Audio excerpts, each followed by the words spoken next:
And now, finally, it's time for our full transfer window recap.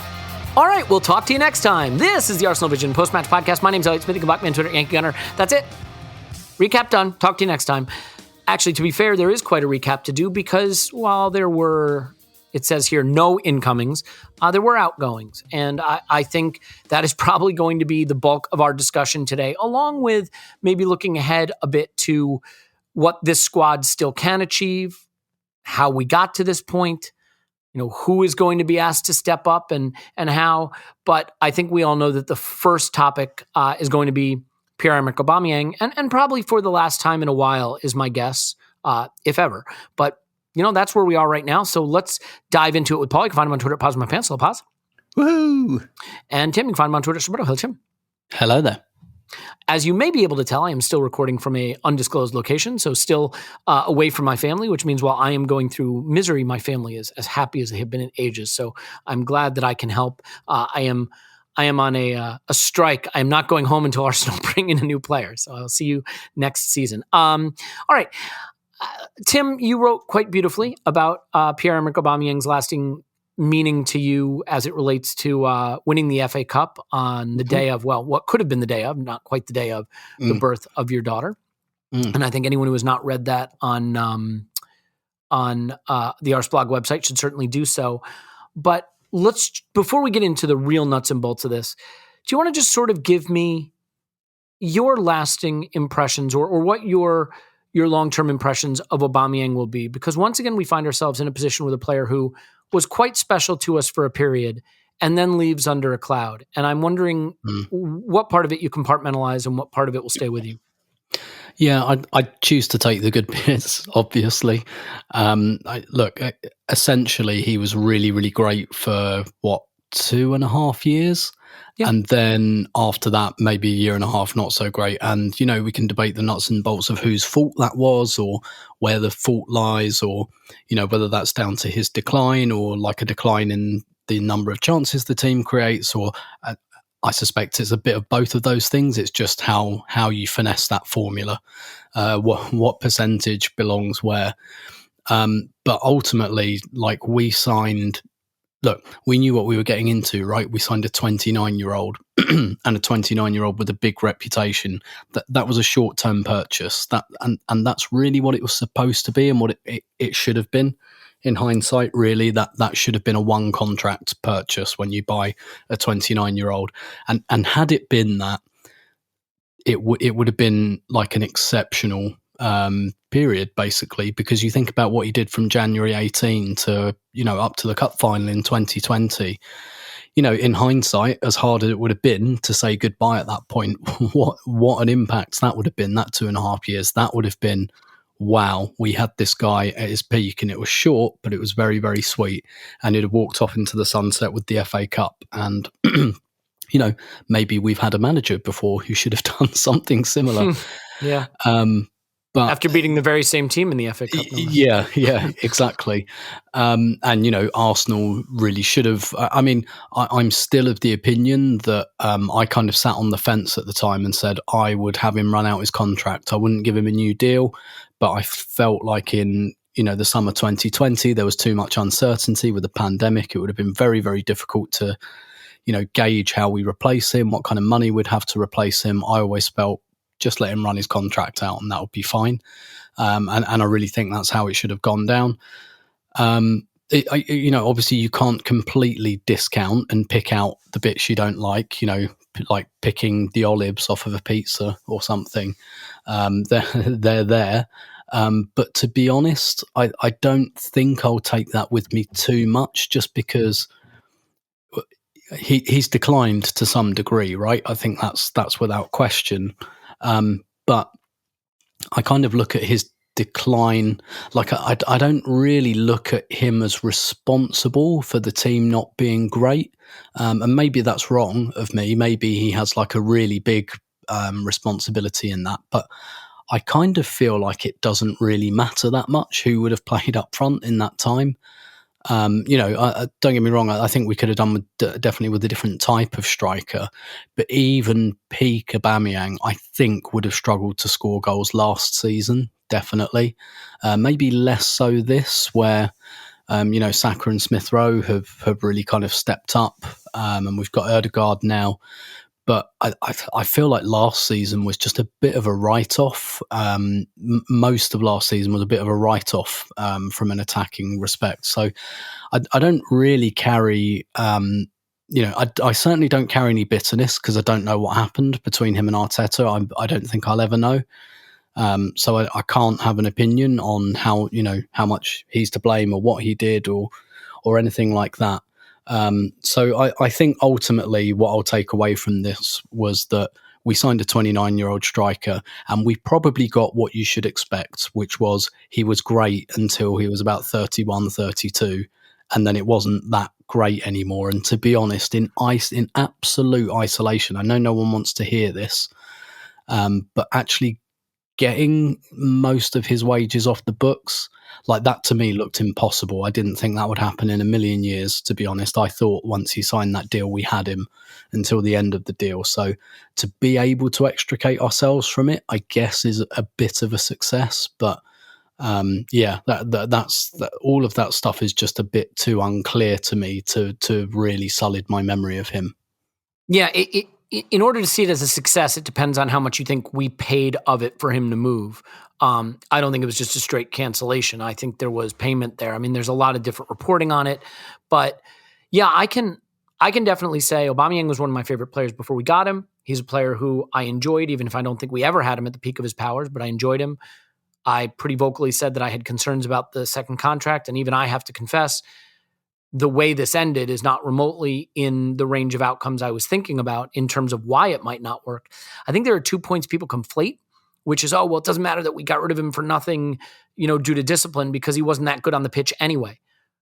Let's say there was 0 disciplinary issues with Aubameyang. He was just an absolute model citizen, no issues whatsoever. There's no scenario where not having him is better than having him. If he was a model citizen, having Aubameyang available the balance of this season makes us better, even if he's substantially diminished. I mean, if you're saying, would you rather have Eddie or a diminished Aubameyang? I mean, I think it's pretty clear what you'd want. The complicating factor is that's not the scenario. The scenario is that there are these disciplinary issues. And I want to get to that with you, Paul. And I will just say, maybe the reason I have such weird takes, Tim, is because I actually quite like olives on a pizza, Kalamata olives in particular. So I despise them. There you go. I'm a weirdo. Everybody Do we have that. a new sponsor that I? No, this is not an olive. This is not an olive advertisement. I don't like pineapple on a pizza, though. I think I stand with the good people who do not believe in the quote Hawaiian pizza. Paul, the interesting thing is, so there's an article about Aubameyang's disciplinary issues at Dortmund that I came across on the ESPN website, and it was Zorc talking about him in pretty blunt terms. And he says he was a model, model citizen, one of the hardest training guys, never had a problem with him before, but the way he's acted now suddenly is really bad. This was when he was left out for the Champions League tie. And the interesting thing about the article is it points out that Ousmane Dembele kind of similarly created some disciplinary issues before he got his move. And Dembele and Aubameyang are best friends. And Aubameyang only started to have disciplinary problems at Dortmund when he was ready for his move. And I do wonder if Dembele was like, hey, this worked for me. Maybe if you try, you'll get your move. But the thing I'm now wondering is, how much of this, Paul, do you think was engineered? Do you think there's an extent to which Obo was like, you know what? I just don't want to be at this club anymore. I don't have Europe or whatever the case may be. I don't get on with the boss. I'm going to just make the situation untenable and get a move somewhere. Because as it turns out, he got himself to Barcelona, which seems to be where he wanted to go. I mean, hell, he took the effort to fly over there just in case it could get done. I mean, do you think that there was any engineering going on here, that some of this may have been a clever plan, or do you think that's just 2 + 2 = 22? No, I don't think this was engineered. Now, that's not to say that if a guy, like, he hasn't had a happy, whatever you might say, 12 months between the malaria, the COVIDs, his mother's illness, his form, the way the team's playing, his not being the perfect fit. Like, you can imagine that doesn't necessarily bring out his most disciplined self. And so, but that's nowhere near a deliberate policy to engineer whatever. So I could imagine his tough times and his desire, maybe his lack of love for where he's at, not so much the club, but the situation and a bit the club and maybe his relationship with the manager. But then if we look back to the start of this season, I mean, when he came in and when he was fit, he was all guns firing and he was running around, he was pressing, he was chasing. Arteta was talking him up. And like one of the interesting things when you look back at those comments is how much Arteta talked about how hard he was now working. And when talking about Lacazette and Aubameyang, how kind of if they keep that up, this is going to be great kind of thing, which kind of tells you that they had. It sounded like they'd had a talk and they talked about what would be needed for us to be successful this season, and from them in particular. And you can look at that in a few ways, but there's one side of it that says to me that it's been a little bit of an issue for a while. Not that that Aubameyang doesn't work, but that the degree, the intensity in Arteta's mind needed to be more than what it was. And we saw that early with Aubameyang. The problem was it didn't turn into the performances we needed. And then COVID, the issue with his mother, Lacazette playing well and the style suiting us. And I just think it's just kind of a sad situation and it hasn't worked out, but it hasn't been a fit for a while. We might have been hopeful at the start of the year with all that pressing and running around and energy, but it really didn't translate into the team playing better. It wasn't just down to him by any means.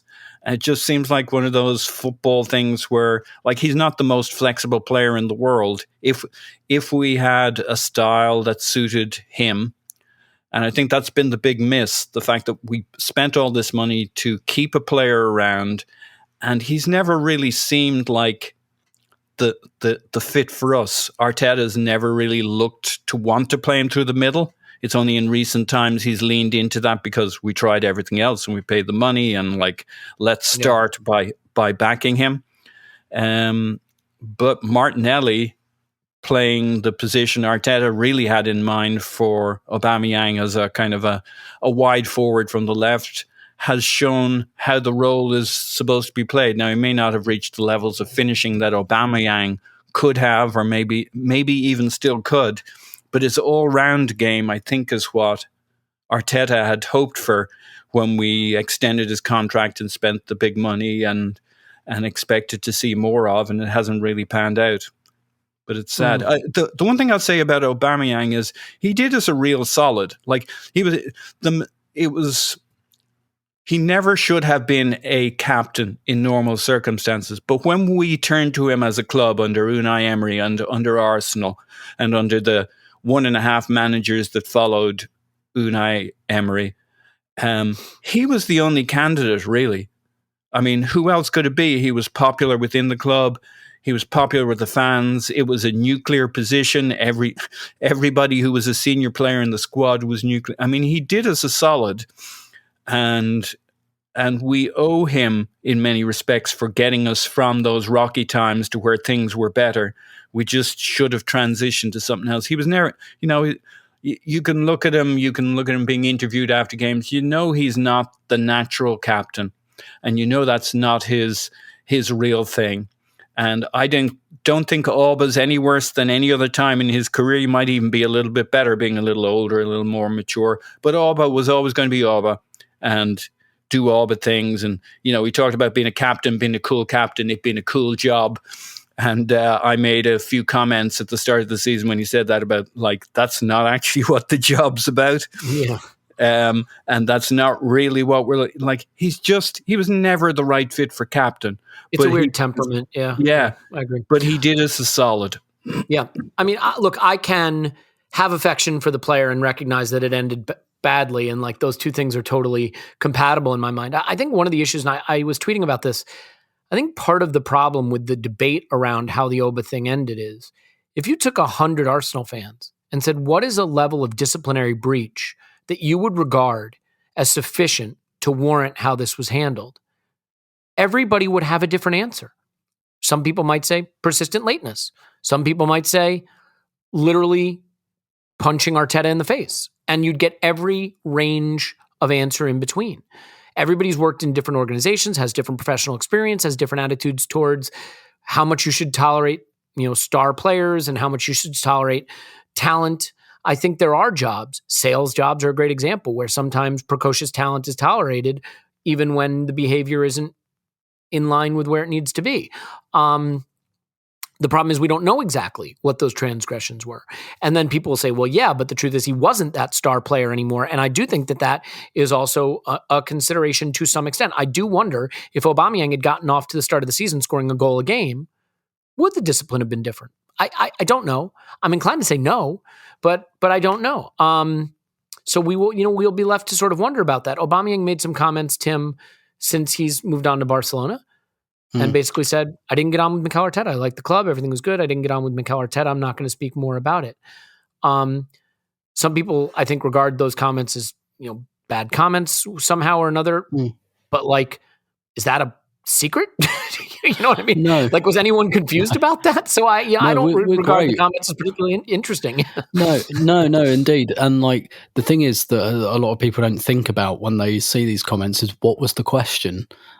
Because the question was probably, that's a great point. What went wrong at Arsenal? I think those are quite moderate. In fact, because he's clearly pissed off about it, right? To some, I think to a large extent, he's unhappy about it. And he's saying, his relationship with the club, with the players, with the, he's really trying to isolate that he loved Arsenal and loved being at Arsenal. The issue, as we all know, was him and Arteta, and Arteta had basically said that. Yeah, exactly. And Arteta might have every right to have had an issue with him. But I see that as A, something we all already knew or could at the very least infer. And B, I think he was invited to say a lot more than that. And I think he could have, especially given the fact that he's clearly annoyed about it. He could have ripped into him. He could have. There's nothing stopping him at this point. Well, can I ask you a question? This is just my ex-lawyer brain and conspiracy theory brain. Yeah. Arsenal paid a decent chunk. Is there an NDA? Yeah. Quite possibly. Because they do that sometimes. When you sack a manager, and it's kind of you can't go to another club for the rest of the season. It could be. It could be, but or maybe it's but I think that's all quite moderate and stuff we knew, really, wasn't it? I mean, I don't think there's anything particularly meaty there. But on your point about, is it because, do you have a lower threshold for a player that's in decline? The advantage, the example I always go to is Roy Keane with Manchester United. Mm-hmm. And Roy Keane was always running his mouth off, holding the club to ransom over contracts, criticising his teammates in the press, and Ferguson tolerated it until Roy Keane was 34 years old and post-hernia op Roy Keane and couldn't get around like he once could. And United, I mean, they didn't quite sack him, but he went in November, outside of a transfer window, because he gave an interview to MUTV, and I think he criticised Rio Ferdinand, and he was gone.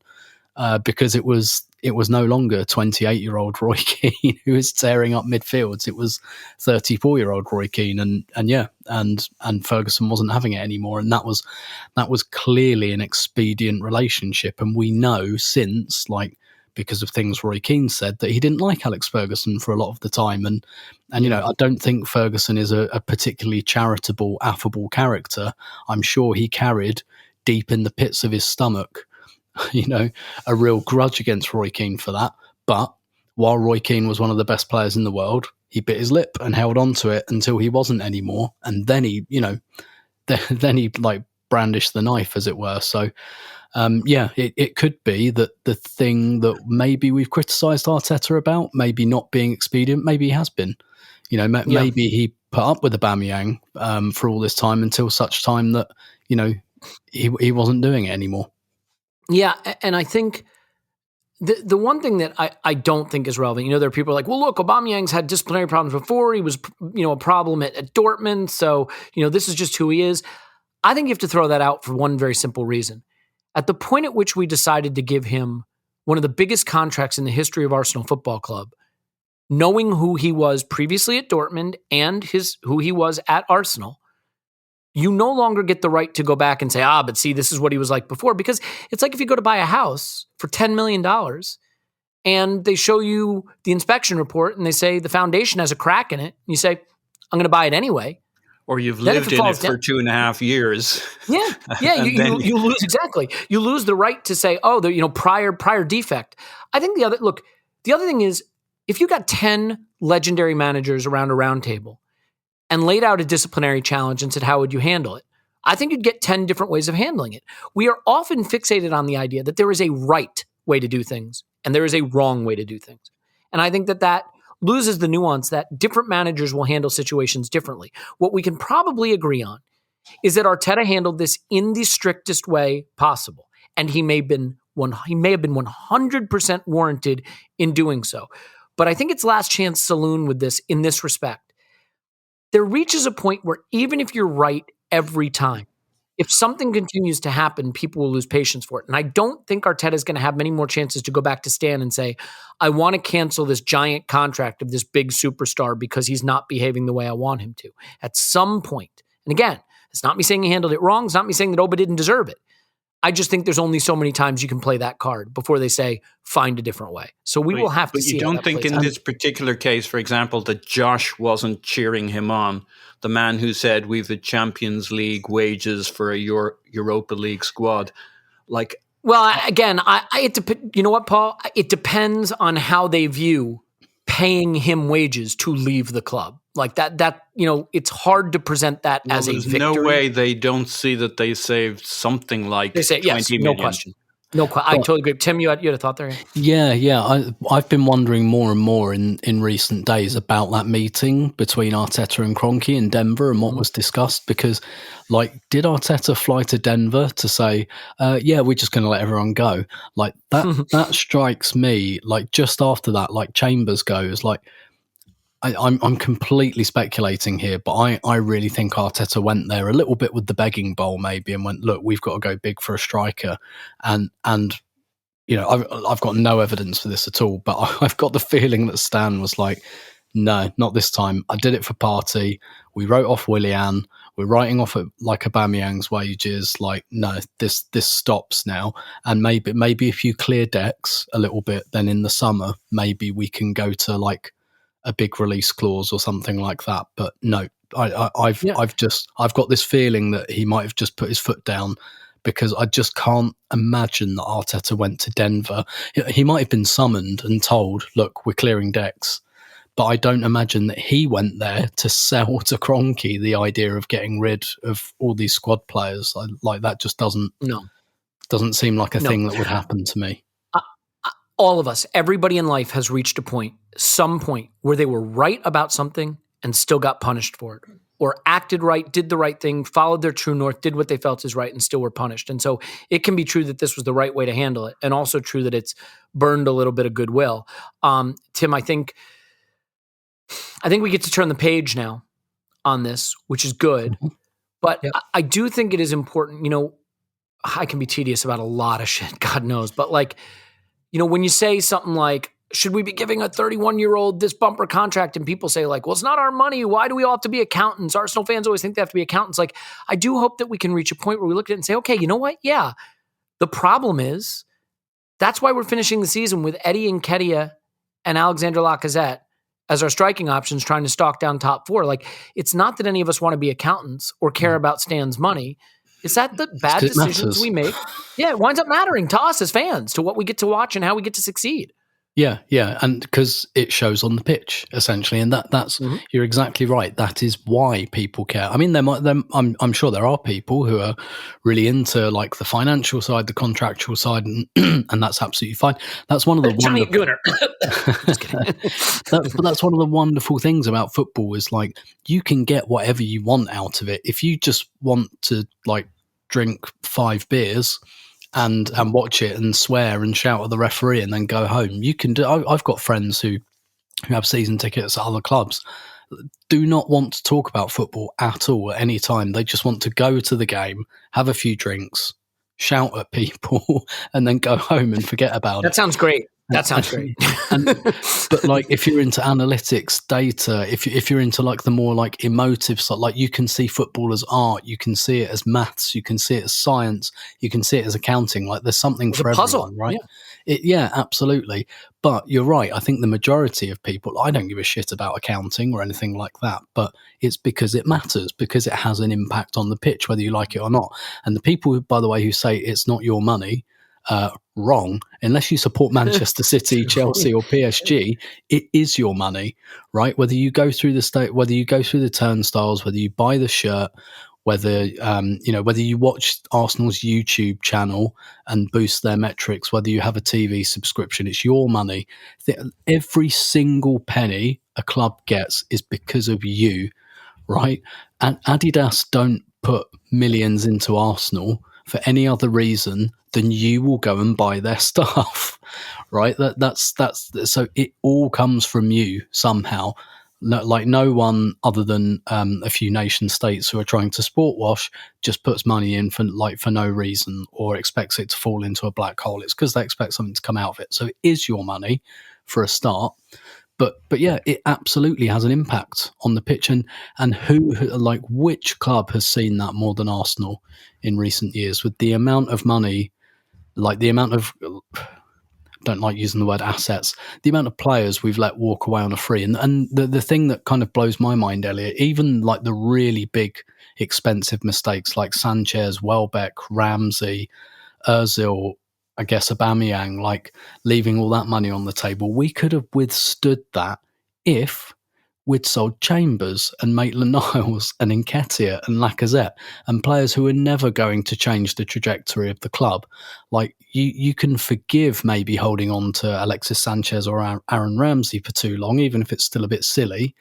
Like you can forgive it because they're really important players and they'll be difficult to replace. But like not cutting and running with some of these squad players who could have got us a decent amount of money. That to me, I know I said this on the last pod, but that's to me is the story of this window. We didn't have rainy day money when we needed rainy day money, and it's because a lot of the guys who've left on loans and free transfers this January, when if we'd let them go a year or 18 months earlier, they could have bought in, tens of millions of pounds for us to really hit the panic button on a striker, but we couldn't do it. Yeah, and I want to say that this turning of the page maybe started last summer with, bringing in younger players, trying to change the plan about the rebuild, doing a pretty good job with it. And to that point, then I have to praise the club, because if we're going to talk about caring about the accounting and it is our money and we have to care about, then I have to praise the club. We can't make the same kind of mistakes where we overpay, we overextend on contracts, and then it's not what we needed, and then we're stuck. Like, not paying Isak's release clause, if it's double what we value him for, I get that it would have been more fun to have Isak than not have Isak. It'd be a lot more fun. But paying double the market value of a player, again, you can say, well, it's not our money, we're not counts, but that's how you wind up stuck with the Oba situation or the Pepe situation, if you regard that as a problem. And like, yes, there's always the chance that player hits the level you're hoping for, but I can't be critical of the club for not making the kind of mistakes we made in the past where we overpay on a solution that we think we need right now. We need it right now. It's a panic. We got to have it right now. And then somehow we find ourselves saying, well, this has hamstrung our other moves. This is, short-circuited our rebuild, because we got to get new contracts to Saka, and we got to mind his development and ESR's development and Odegaard and Martinelli. And, if we spend money in inefficient ways and we can't surround them with what they need, forget this season. The bright future that we think we have isn't so bright anymore. Paul, you want to add on any of these points that range all over the place? I think the interesting thing is, like, in the discussion of, well, we shouldn't have to think about the money, or how does it impact us, or it's somebody else's money. This happens to be a weird period of a couple of years in which, in fact, KSE have not had us work within our year-to-year budget. They have not had us work as a self-sustaining club. And like, I can't imagine the pain we would be going through as a club, as a squad, as fans, if they'd actually said, well, hey, you guys over there at Arsenal spent all your money, suck it up, live with what you got. I mean, what's going on at the moment? We spent 150 million in the summer. We don't have. It's COVID times. In any case, like, we buy, but we don't sell for money. I mean, it doesn't add up. And if in this particular window of time, not window of transfers, but window of time of the last couple of years happens to be the couple of years that KSC said, you know what, let's not check our bank balance. Let's not make sure things add up. Because like since we started, we bought Lacazette, Aubameyang, we bought Pepe, 150 million, 40 million last summer, going in for Vlahovic or whoever this window. I mean, they're not looking at the bank balance. And I suspect that the meeting with Arteta and I would say Josh Kroenke and Stan making cocktails in another room, listening to the noise. Like, it would have been about a lot of things. But I think in part it will be about making sure that Josh Kroenke and Arteta and Edu, who was busy, are fully aligned on a very, very difficult portion of our transition where we're getting rid of the bums. We were in the market for a very expensive player. Like, these are delicate moves, and you go for the wrong striker in this window and you panic. As we've said, you block your future moves. I think they have a very tight plan. They've spent a lot of money getting rid of players. They want to make no mistakes in this window. They're going to go big again next summer. And I don't think there was a huge agenda in the meeting up, apart from reassuring Arteta while they were giving away all his players and not replacing them, that it was all part of the big plan and making sure everybody was comfortable with it. And, and then you got to reassess what our objectives are over the next few months and what it all means, Europa League versus Champions League. It's a very important time that those three individuals feel they're all part of the plan while you're doing really, really hairy things, getting rid of players, bringing in nobody, having a paper-thin squad. Aubameyang at that stage, we didn't have a deal, nor did we have a way out of his final year of his contract, right? We thought we were going to still get him back in 6 months. Like, there were so many moving pieces with huge price tags. And we're basically turning around to Arteta and saying, you're probably not getting any players, but you might get this one that's worth 70 million, but you probably won't. Yeah. Yeah. Well, Tim, before we move on and look ahead to how we actually get through the balance of the season, look, anybody who feels frustrated that we didn't get anybody, and I shouldn't say anybody, we did get Austin Trusty the process, and we did get Matt Turner. We don't know when or if they'll join the club, but we did get them. We should reference them, and that's great. Matt Turner, a really nice goalkeeping option to have when Leno goes, and Austin Trusty, we'll see if he ever becomes a part of Arsenal. Yeah. Mm-hmm. Did you see his headgear though last night? Now, oh my God! I know this will be literally close to home in Minnesota, but I don't care what temperature is. I'm not having that. I mean, it was 15 degrees below 0 Fahrenheit this morning, if that gives you any idea. So, yeah. It can be an unbearable experience. No, fair enough. Okay, no snoods for Tim. Tim, I'm going to put you in that temperature, and we will see if you change your opinion on snoods and crazy headgear. He did look a little bit like a Pen 15, but that's a different issue. So, look, but before we move on, I can totally understand, because I connect with the frustration that we did not get players in. We have a shot at Champions League. It's as good as anyone else. But we are paper thin in some areas, and especially up front, and we didn't do it, and it may very well be the reason we don't get there. And yet, I find myself happy that the club is trying to be disciplined in its recruitment approach and not paying 100 million for 50 million pound players. And yet, that money that stays in our account doesn't go score goals for us. So are you able to to embrace the duality, to be frustrated we got no one in, but also happy that the club is finding discipline that will benefit us long term as we try to build this thing into something special. Yeah, 100%. Life's complicated, isn't it? And sometimes sadly, you can yes, I'm finding that right now. Yes. Yeah, and sometimes you can hold contradictory positions at the same time. And yeah, that absolutely sums it up for me. In the last days of that window, I think I might have even tweeted, like, if we get no one, in a weird way, I'll think that that's a lesson learned. Just because, I mean, like, you know, you can say that maybe Arsenal weren't flexible enough in their plan or anything like that, and I think that's fair enough. But I am glad they didn't just panic and grab at something. I am kind of like, if they didn't think Isak was the guy, for example, then no, don't go to that release clause, because then that impacts, you know, what if we get him and he's quite lukewarm and we can't get another striker and we can't get the Xhaka replacement, you know, like, that's not worth it.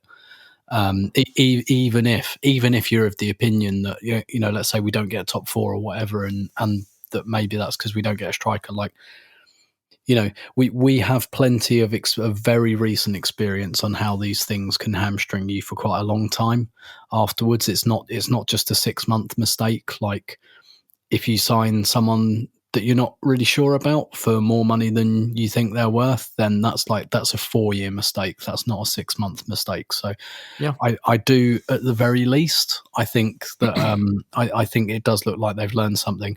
I do think that, I do find it hard to believe that maybe the Nketiah replacement wasn't out there. I guess. Yeah, because we need two, right, Tim? I mean, that would have been the argument, is like, you don't have to buy the perfect striker this window because Lacazette's going to leave and Nketiah's going to leave and Oba's gone. So really next summer, we need two. You could have bought 1B instead of 1A in theory. Yeah. And I have to say, I listened to James Benge on the Arscast last week, and they were earlier this week rather, and him and Andrew were talking about, like, why didn't we go for like a Jovic on loan or something? But actually he... And I thought, you know, well, look, in the absence of literally anything else, then yeah, surely we've got to do something like that, even if it's a bit reluctant. But I think he made like a fair point about, you know, the spirit of the squad, and, you know, some of these players, they're available on loan for a reason, quite frankly. And, you know, we know Arteta's quite big on like the spirit of the squad and all of that, as we've seen. And so, yeah, even, I guess, the fact that they didn't even pull the panic lever on like a short-term loan, and like, we've done a lot of loans and none of them have been any good ever. Odegaard. Yeah, but then we made that permanent, didn't we? So you almost discount that. Yeah, I totally agree. And I think, Paul, why don't you quickly add on that? Because then I do want to move forward. Yeah, like, I'm sure we looked at options, but it's very tricky for the reasons you guys just talked about, with like how many of these loans work out. But even the permanents, like, we got Thomas Partey in. How was his first 6 months with us? Like, he got an injury, I know, but then he joined us, and like, he started off, like, he did start off fast, then disappears. Odegaard started off fast with us, then he got an injury. You know, like, the first 6 months, you might think something's better than nothing, but I think unless they look at a guy who's match fit, who's ready, who fits, who's ready to go, fits our style, we have a style of playing now. I assume they looked at options. It's very hard to pick a player, and I think as well, part of it is we have such a low view of Eddie at the moment, and Arteta just doesn't share that. I don't think. I think he thinks he's better than we do. And you might think that's because he's deluded, but I think it's because he practices. Yeah, I know. But I like, if you have players in your squad, and I don't know that Eddie's one of those, who do a great job in practice, in training, and you like what they do, and the other options aren't that great in terms of you go through the list of possible loans. This guy's got one leg. This guy's got a foot on backwards. This guy hasn't played all years. This guy is great, but the money is ridiculous. This guy's great, but we think they're just going to screw us around and we won't get him before the end of the window. And we're talking about one of those options, or Eddie, and he trains great for you and works great within your team, and he's had no minutes, you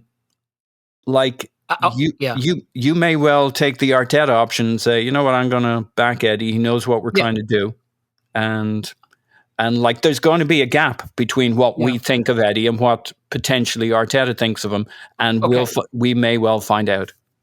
I think you're spot on there, and I want to just make 2 points about that. One is, you're absolutely right. That's why the manager gets paid the big bucks to make those decisions. But you then have to answer for them if they don't work out. Mm-hmm. If Lacazette gets injured and you've backed Eddie and you have to use Eddie and he does not perform at the level required and he didn't live up to what you thought you had in him, I'm not saying you sack a manager, but those are the kinds of things managers get judged on. So you're right. He may feel that way and he has every right to feel that way. He gets to make those decisions. He's the manager, not you or me or Tim, sadly. But you get judged on them too. It is fair game to be judged if that doesn't work out. And the only other point I'd make is this is why it's dumb to ever look at any window in isolation. Why didn't we get a striker in this window? Because we still have Lacazette and Eddie Nketiah. If Lacazette and Eddie Nketiah had moved on probably when they, quote, should have, there'd be new strikers at Arsenal. Would they be great? I can't answer that. But all of this is linked. So I do want to move forward and look to the future. But yeah, these are the decisions that managers get judged on. And, maybe this small, tight-knit squad with a great culture and great spirit right now will get him where he needs to go, and he deserves credit if that's what happens. I should mention this podcast is sponsored by BetterHelp Online Therapy. We talk about BetterHelp a lot on the show, and this month we're discussing some of the stigmas around mental health. One, for example, would be some people think you should wait until things are unbearable to go to therapy. But that isn't true. Therapy is a tool to utilize before things get worse, and it can help you avoid lows. And we've been taught that mental health shouldn't be a part of normal life. But that's wrong too. We take care of our bodies with the gym, maybe less than we should, the doctor, and nutrition, maybe less than we should. We should be focusing on our mind just as much. And I do want to say that I have done therapy and it was one of the most valuable things I've ever done. I probably haven't done it enough. I was probably too reluctant to. I am going through an excruciatingly difficult period in my life right now around work. But, we start to talk ourselves in the idea. It's okay to be yelled at work. It's okay to be screamed at. It's okay to go through, to be mistreated and berated. And that's normal. And you find yourself feeling viscerally miserable. That point where it's a knot in your stomach, where you're short of breath, where you're not sleeping. And I need help. And I need to reach out and ask for that help. And it's available and it's there. And so I, as someone who's done therapy, it is just such a powerful tool. So I couldn't be more behind that idea. And BetterHelp is customized online therapy that offers video, phone, and even live chat sessions with your therapist. So you don't have to see anyone on camera if you don't want to. It's more affordable than in-person therapy, much more affordable, and you can be matched with a therapist in under 48 hours. So give it a try and see why over 2 million people have used BetterHelp online therapy. I mean, this is a company that's basically just making it easier to access a critical thing to do for your well-being. The podcast is sponsored by BetterHelp, and Arsenal Vision listeners get 10% off their first month at BetterHelp.com/vision. That's BetterHelp, BetterHelp.com/vision. I think it's a powerful message. You can do it now. Okay. Tim, let's move forward a little bit. And I think, one of the questions then is going to be how we can get to where we need to go this season, with what we have left. And I'm curious what you think of the striker position in terms of who's available. Lacazette, Eddie Nketiah. Jack Wilshere did an interview, big praise for Gabriel Martinelli. I mean, how do you see the striker position playing out for the balance of the season? Between Pepe, Martinelli, Lacazette, and Nketiah, I think those would be the options that fans would point to. I'm not sure that Arteta himself would point to them, especially Pepe. But do you have a sense of what we need to get from that position and who might provide it? So I think it will be Lacazette and Nketiah, unless both are injured. I don't see anyone else playing there. I think he'll keep Martinelli going on that left side and try to get goals out of him. That way. When you look at where Arsenal's shots come from, and I had a look at this a couple of days ago because I was curious. That the highest volume shooters per 90 are Pepe, Saka, Smith Rowe, Martinelli.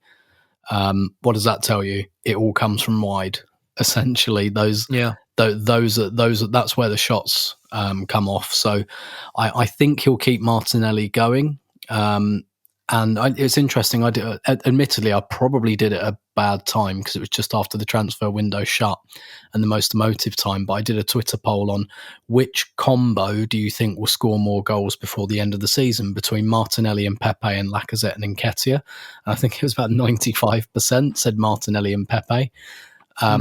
But still absolutely overwhelming majority. And I agree with that as well, even though I don't think Pepe is going to start many games because he shouldn't. And, I guess I'm a bit dubious as to how much of a super sub he's ever been, but I think he's just going to have to step into that role. Basically, we need his goals, but he's not going to start over Saka and Martinelli and shouldn't. So we need him to really assume that. I think that the balance of probabilities just tells you that it's going to be Lacazette or Nketiah up front. It will be mainly Lacazette. I think Nketiah will rotate in, come on as a sub, start the odd game, but it will mainly be Lacazette. And we'll continue to look to getting goals from the exterior of that attack, because you look at Arsenal's spine. There's not a lot of goals in it because Ødegaard doesn't score that many goals. Partey doesn't. Xhaka doesn't. Obviously, you're going further back to the centre back. Arsenal's spine is all about facilitation, from Ramsdale to Ben White to Xhaka to Partey to Ødegaard to Lacazette. That entire spine is about facilitation. And that means that the exteriors of the attack, that's where Arsenal are really looking to get their goals from. And on one hand, it's probably quite encouraging that our highest volume shooters are pretty much all wide players. And I include Smith Rowe in that because I think he's played the majority of his football wide. And I do think that's probably his best position. So that's where it's going to come from. For me, it's going to go, we're going to need Saka to maybe up his finishing a little bit. He's shooting a lot more this season, which is great. But hoping that Smith Rowe can continue on his little run, hoping Martinelli can get the goals, hoping I do think Pepe will get goals if he gets minutes. He might frustrate the hell out of us and do lots of things that drive us mad, but he'll score goals as well. So that for me, it's almost, I wouldn't say it's secondary who plays centre forward, but I just don't think, at least for the remainder of this season, the centre forward role is about anything other than, obviously you want goals from it. And in a weird way, I think Nketiah is more Nketiah is more likely to score than Lacazette, but I don't think he's quite as good at the facilitation thing. He's improved at that, but I don't think that's his strength at all. So yeah, it's going to come from a combination of the wide players, and I think we've got 4 there who can score goals. It's just to what extent can they score goals, because really we need a bit more from all of them to varying degrees. Yeah, we need Martinelli or Saka, or preferably both, to just go supernova the rest of this, really ascend to what they can be. Because if you told me we finished top 4 and asked me how I think we got there, short of all the other teams having COVID absences every single game, I would say Martinelli and Saka went crazy, or one of them did. Yeah. Paul, let me ask you a tricky one. If I could offer you that either Partey or Lacazette would stay fit and start and be able to play 90 minutes in every one of the 17 remaining games this season, but the other one would miss all of them, which would you choose for being available and which would you choose for missing?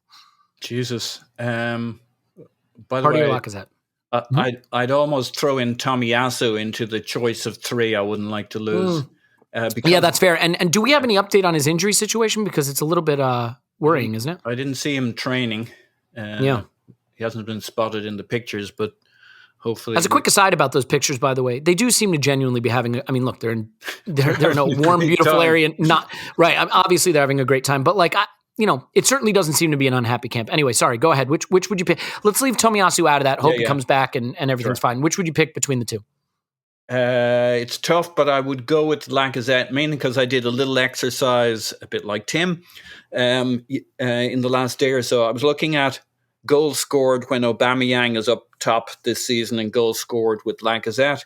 And we're basically scoring it. Now, you have all sorts of issues with strength of fixtures, opponents, blah, blah, blah, sample size. But we're scoring 2.5 goals basically with Lacazette up front, and conceding 0.7, and with Aubameyang. And this isn't really a knock against Aubameyang, because like it was more than about Aubameyang, but it was 1.5 and 1.5 for and against. We were basically scheduled to draw every game with Aubameyang. So this is more about Lacazette for me, in that when he's on the pitch, we score goals. He doesn't score them, but we do.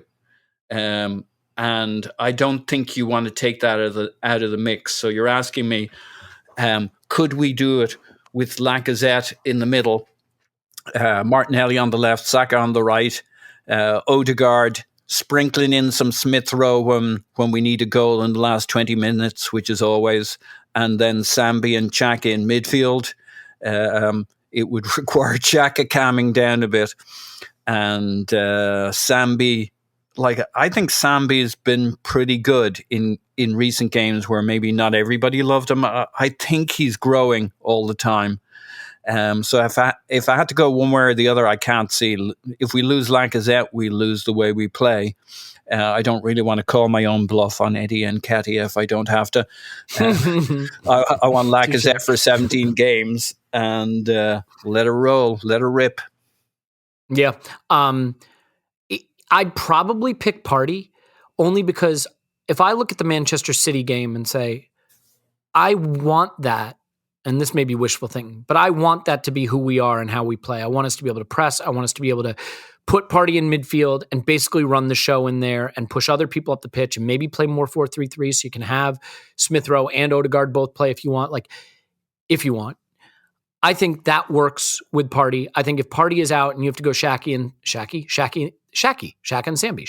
If you have to go Shaq in midfield, then you maybe lose some of the options, and then maybe that means Smith Rowe's playing less. I don't know. I mean, I also just don't see that we have the same pressing game if we lose like that. Even if we don't think of him as a presser, it allows us to set up in a way that we're I think it's important.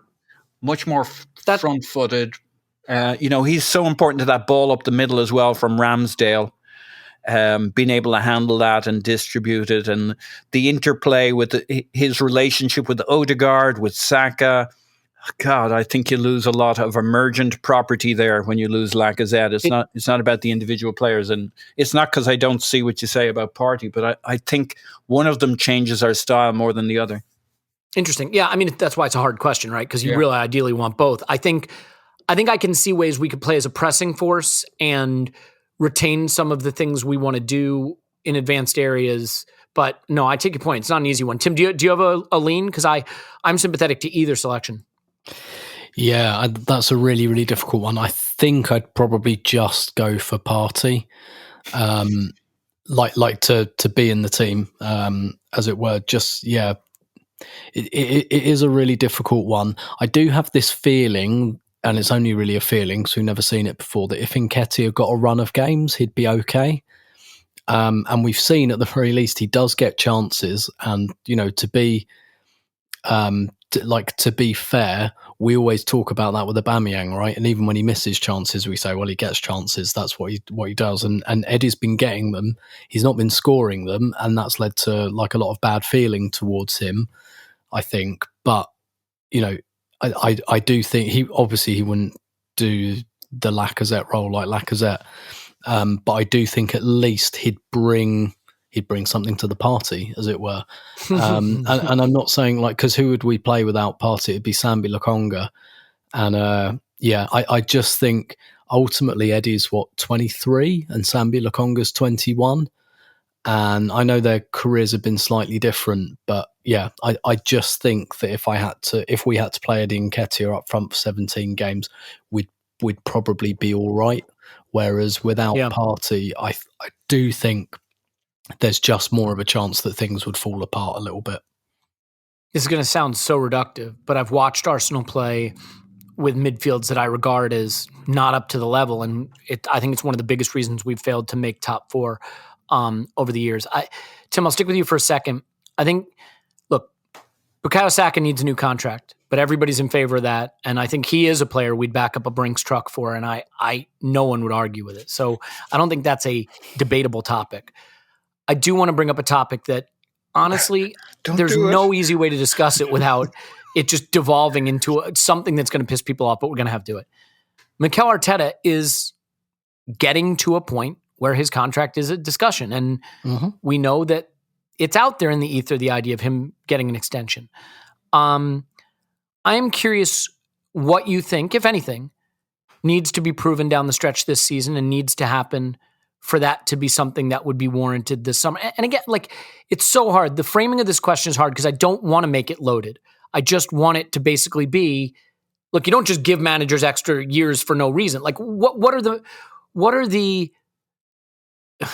what's the word I'm looking for? Criteria. The goals. The KPI. What's the acronym? KPI, thank you. I need a business acronym. My business brain is fully broken right now. What are the KPIs the rest of the season where you would feel pretty comfortable with that decision? So I kind of think that maybe we start the discussion in the summer rather than the like, oh, yep, you've definitely got the new contract. I mean, if Arsenal get into the top 4, I don't think any of us could enormously complain if that happened, and, you know, he'd deserve that. But at the same time, like, you know, like you always say, Elliot, like, contracts shouldn't be given out as rewards or as thank yous. It's like, okay, but do we think that you can keep us on this kilter? And it would be difficult because he'd have at the very least earned the right to try, right? He'd be able to rightfully say, look, I've got us back into the Champions League. So, you know, and we've got there. And the thing is now, this is his squad, right? These are his players. Like, there's been a pretty brutal cut. You know, to do my usual Simpsons analogy, the Simpsons episode where Homer just says, "You're cut, you're cut, you're cut." That's kind of what's happened.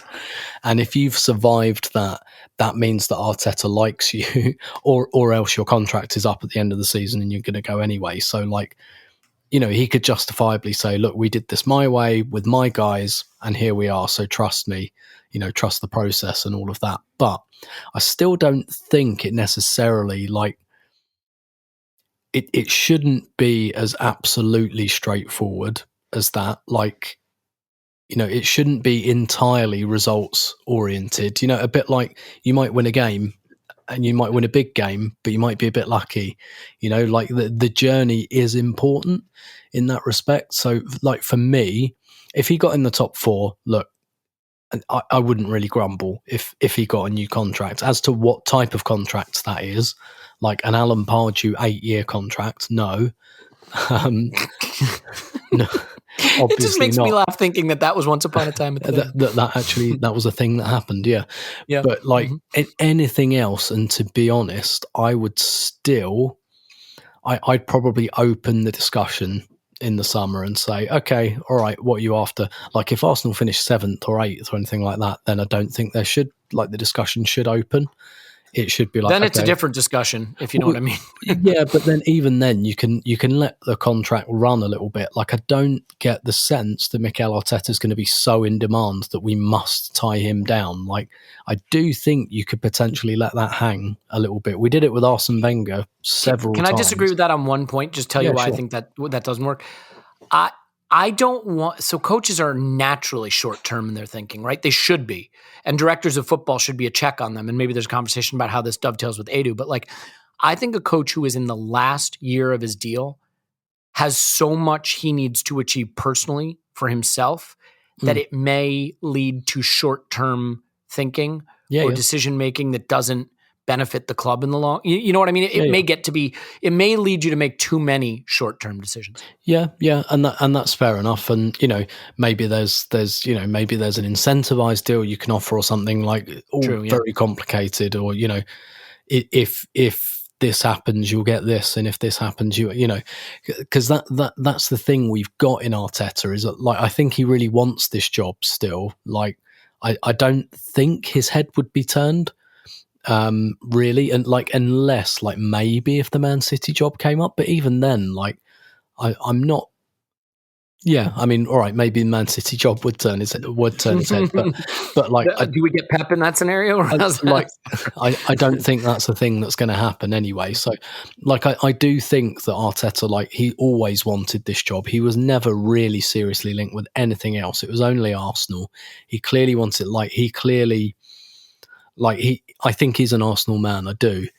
And that was one of the things that would attracted me to the idea of appointing him. I do think that there is a depth of feeling for him with this club, and I do think that he really looked at this and said, "Yeah, I can build this club back up again." And there's a sense of professional pride in that. So I don't think his head would be turned that much, but it would be like, I'm sure that if he gets 6 or better, he'll get a new deal of some sort, and it might just depend what flavour of deal. If he gets in the top 4, I think that Arsenal will give him pretty much whatever he wants, which I don't necessarily think they should, because I don't know about you. Look, my personal feeling is I still feel like the jury is out. That's my personal feeling on Arteta. I've still got some way to go to be totally convinced. And I know, like, the contract's coming up, and so you kind of have to have those crunch talks, but I'm still not all in on, like, even if, because, like, Arsenal could play pretty shit for the next 17 games, but win 12 of them 1-0 and qualify for the Champions League. And that doesn't necessarily mean that we're on this great part. We could go and finish 8th next season again. And then what? We've given him like a 5-year deal. And, so it's really complicated. I think this is a really long way of saying I don't know, but I wouldn't throw the keys to the house at him just yet. Yeah, and I mean, some of it's tied into Edu. How do they work together? Is Edu really his boss? What does he think? But I do think part of the decision could also, I mean, you can't let the inmates run the asylum, as they say. You can't let the players decide. But you can have talks with Saka and Martinelli and Smith Rowe and Odegaard and be like, "How, are you excited to continue this journey with this guy?" Because I do think, to the extent, if they believe he's developing them well and they really like what he's doing and they want to continue with him, that is a consideration, because they are the future of the club. I mean, they are what we're building towards. I mean, Paul, do you have a sense of how you evaluate this? I mean, we've gone around and around on this in the past, which is like, we don't all think league position alone is sufficient. We don't all think XG tables alone are sufficient. We don't all think, eye test is, it's a really complicated thing. And I would say Arsenal fans in general, I think, are more resistant to change than some other fans. In general, we're scared of players leaving. Oh, don't sell him. Don't let him go. Don't sell him. And then they leave, and you're like, why are we worried about him leaving? We don't miss him at all.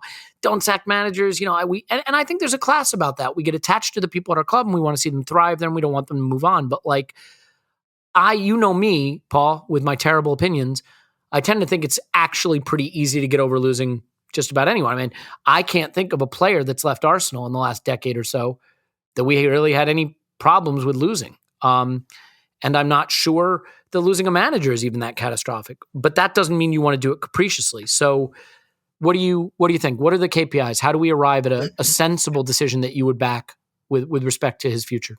Yeah. All right. So the KPIs, I think, are simple. Top 6, but don't stink the place up. In other words, there are different ways to get top 6, right? And so not 17 drab 1-0s. Well, if we get 17 drab 1-0s in a row, we'll be third. So that'll be fine. Yeah. Or like we've a good run at the start, and then we just play bad football, and there's no really good reason for, and people's feet are starting to shuffle, and we're starting to lose belief. And it's not because we had a bunch of injuries or whatever. So I think you can get top 6 and still. Now, that doesn't mean you should fire the guy, but I'm saying that's where you put it under the microscope and say, that was bad, even though it was top 6. There are good ways and bad ways to get top 6. There's probably a good way to miss getting top 6, but we'll leave that one aside. But I have a couple of other things I need to say about this. One is, it doesn't matter. I don't, like, fans will get excited about this stuff and we'll get all up in arms about whether we give them a new contract. It doesn't matter. They get fired when they get fired. It has nothing to do with their contract or whatever. Like, Nuno got about, a month and a half. Mourinho was, where was he? He'd had about a year. He was gone. It doesn't fucking matter. You can Moyes had a 6-year contract. It doesn't matter. They get. Why do people care? I mean, I kind of get it, but it has no. What does it mean? They're not going to. No manager stays to the end of his contract and it expires. Okay, a few do, but those are. I get your point, right? If they extend him, it doesn't mean he's staying for 3 more years. I mean, it does indicate a commitment to that direction. Yeah. Yeah, but like, what do they want? A semi-commitment to that direction and for the manager? Like, it doesn't matter. None of it matters. I think it is. Paul, you're right. I think what it is, honestly, is just people. And you're absolutely right. It's more narrative than it is impact, because I think people will feel it's a reward. People will feel it's a reward, right? And there will be people who will say a reward for what exactly? But to your point, what you care about is what matters. Whether he has 2 years left, 5 years left, 9 years left, if he fails, he's going to go. It depends what we see as failure. It's really not the ownership that decides whether he goes. They may decide exactly when, but the manager, our club didn't decide when Unai went. Like that was the fans did. Yeah. Well, the players. That was performances, fans, media. Yeah. Like it snowballs and they lose control. They had no desire to say. Like it doesn't matter. I have one other thing to say on it though, and this is my personal feeling. I don't expect anybody else to embrace it, but I think got good news for you then. Look, I'm going to try and sell why Arteta to all you guys beyond the reasons you think. Josh and Arteta like each other. The Cronkies, for the first time in forever, look like they're engaged. They're investing. They're spending time. We've got a good strategy that you can sense there's resonance between Kroenke, Edu, and Arteta. Arteta, one of the big frustrations with fans is a lack of ambition about the club. Well, the one thing you will never have with Arteta, at least not in the foreseeable future, is a lack of ambition. And I think him and Kroenke, Josh Kroenke, there's a good chance that they're so much on the same page, enjoying football with a plan, with ambition. Now, I don't want to push it too far. I'm just saying, let's go back to a few years ago. I won't go through it because you just need to throw your mind back and remember how you felt with Kroenke, whatever manager, and where the club was at, and compare the vibe you get with Josh Kroenke, Arteta, the club, the investment, the direction, the policy. There's no way we got rid of every fecking player that needed to be got out of the squad and threw money at that problem and spent 150 million last year on this radical strategy that no other club that I know have done, of going for 6 23-year-olds in the one window. It's unheard of. And like no scrubs this window. Like half of this window is great. What's the saying?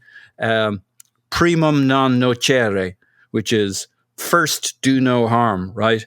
And do not drag in players into we like all these guys. And so my pitch is, before you say, Arteta's just another manager, I'm not sure we're going to get this relationship, this window, this opportunity where actually there is ambition in the club. We're engaged, we're aligned, and maybe in the back of all of this is the Kroenke's own craven ambition because they see some form of European Super League or UEFA League, and that's where all this ambition is coming from. But I guess I wouldn't screw around swapping out the engine right now. It seems like there's alignment. I like it. Let's go for it. Yeah, it's funny. Like I have strong feelings about a lot of things. You may know, but like I think this is the problem. And Tim will finish on this. The discourse around Arteta, you'll be shocked to know, has become very polarized, like so many things on the internet. Never. Never. And like the problem for me is, I see plenty of things going on at Arsenal with Arteta that actually have me encouraged. And that's as someone who will fully admit, raise my hand, I was Arteta out Boxing Day last season. the day before Boxing Day. And maybe even at times this season. I've fluctuated. I also see a lot of the concerns that people have that they raise, that they point to as reasons they don't believe. I am undecided. I am still open to the idea that Arteta is going to continue to improve, continue to show that we're moving in the right direction and fully win me over. Not that that's what he's striving for. And also that some of my concerns may be realized and that maybe too big a job, too soon, not quite ready, not what we hoped, and it won't work out. I think it is okay to just say, I see the concerns, I see the reasons for encouragement, and I'm open to seeing how this season goes. But people would view a new contract as a reward, and I am sympathetic to the people that would say, what exactly is it a reward for? What has he done yet that reward is for? So is it really that, Tim, which is that, like, Paul's right. Giving him a new contract doesn't materially change much, but I think people will see it as a premature reward in some respect. Yeah, and I get that. And also it's complicated as well, right? Because he's like kind of ripped the whole squad up, which was very, very needed. And thus far, the players he's brought in, maybe Willian aside, have been pretty good. So you could look at it from that respect and say, well, what's the point in stopping him now? Now he's got to this stage, he's torn the house down and, maybe he deserves a chance to build it back up again. Which is why, by the way, I think that and a lot of what Paul said, I think he will get a new contract. And I think a lot of that's the reason why they viewed it as a pretty long-term project. And what's the point in throwing him out like 3/4 of the way through it? But I'm with you in terms of I haven't really made my mind up on Arteta yet. But the other thing I think you've got to consider as well, pretty much always, when you're making this type of decision, is who else is there out there? So, like, let's say we decide to go our separate ways with Arteta in the summer, then you've got to find someone else. And I'm not, look, I don't want to be one of those, be careful what you wish for types, but like a lot of our competitors have shown recently just how hard getting a new manager can be. Like, we were at that crossroads with Everton, right, when we appointed Arteta, and it was just Arteta or Ancelotti. Those were the only guys available. And there's a parallel universe somewhere where both clubs made a different choice. But how many times have Everton messed it up since then? And good coaches are at a premium. They really are. The demand is far higher than the supply. So unless Arsenal had a good idea of who they would appoint afterwards, let's say they were sufficiently impressed by Vieira at Crystal Palace and thought, right, let's go for that. I mean, that to me would be kind of the same as just sticking with Arteta. It's still a relatively unknown quantity for a pretty inexperienced coach. But yeah, there are so many other factors in it. And ultimately, I think it will just end up being easier keeping him than not, if that makes sense. Yep, that makes plenty of sense to me. Well, you know what? There's a lot more to come this season, and maybe this will all get clearer for us. I mean, in an ideal world, we just go on a rampage and we stay in fourth or even third or even first and win a title and then win the Champions League. And maybe then we will reach some consensus on whether Arteta's the right guy, but maybe not. We'll see. Let's leave it there. We'll have more of these to do before we play again, but we do play Wolves twice in February, I believe, and that's coming up next. So we'll have a lot more to go, and I hope to be home soon so I can actually return to something like a regular schedule. Paul's on Twitter at PausMyPants. Thanks, Pause. Woohoo! Tim's on Twitter at Roberto. Thanks, Tim. My pleasure as always. As we say, we love you so much, and I can't tell you how much the pod means to me right now, especially. So thank you. My name's Elliot Smith. You can block me on Twitter, Yankee Gunner. We love you, and we will talk to you after Arsenal 10, Wolves 0.